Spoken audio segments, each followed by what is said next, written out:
If we want to end violence against sex workers, we need to start following the money.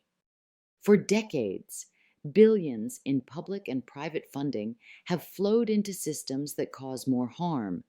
Police raids, carceral rescue programs, and anti-trafficking initiatives that erase the difference between consensual sex work and exploitation. These programs are often packaged as safety. Still, the reality is far darker. They produce arrests, family separation, deportations, and lifelong criminal records for the very people they claim to save. The cost of harmful help. When funding goes to punitive systems instead of communities, violence doesn't decrease, it evolves. Rescue raids destroy livelihoods and push workers into more dangerous conditions. Anti-trafficking groups spend millions on awareness campaigns, while sex worker-led harm reduction projects scrape by on donations.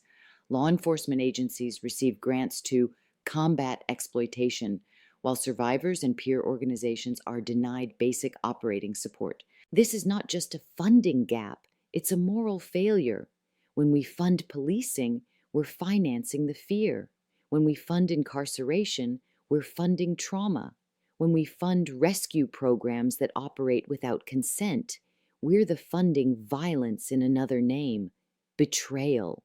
Who's missing from the budget? Meanwhile, sex worker-led organizations, the ones running hotlines, delivering harm reduction supplies, securing housing, and providing reentry support, are forced to do life-saving work on shoestring budgets. At Swap Behind Bars, we see it every day. Our volunteers keep mail programs and resource lines running for incarcerated people with almost no institutional support. Our outreach teams fill the gaps left by government neglect, providing peer mentorship, harm reduction, and digital access to those re-entering society. Our community fund helps mothers, trans workers, and survivors bridge the gap between crisis and stability. This is what public safety really looks like: care without cages. Funding justice means funding us.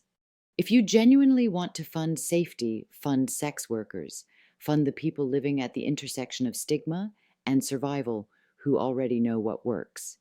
Funding justice means redirecting money away from police budgets, punitive rescues, and institutional gatekeeping, and into the hands of communities that have been leading the way for decades.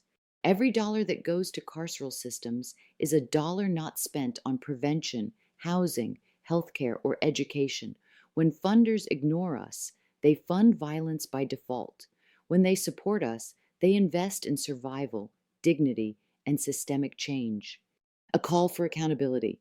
As December 17th approaches, we're not just remembering those we've lost, we're demanding accountability.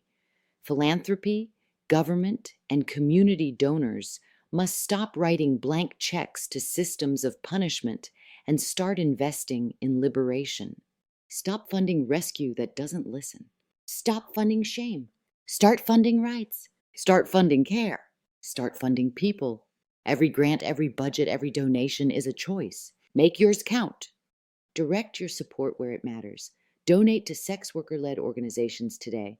Whether it's Swap Behind Bars or trusted partners in your community, your contribution funds justice, not violence.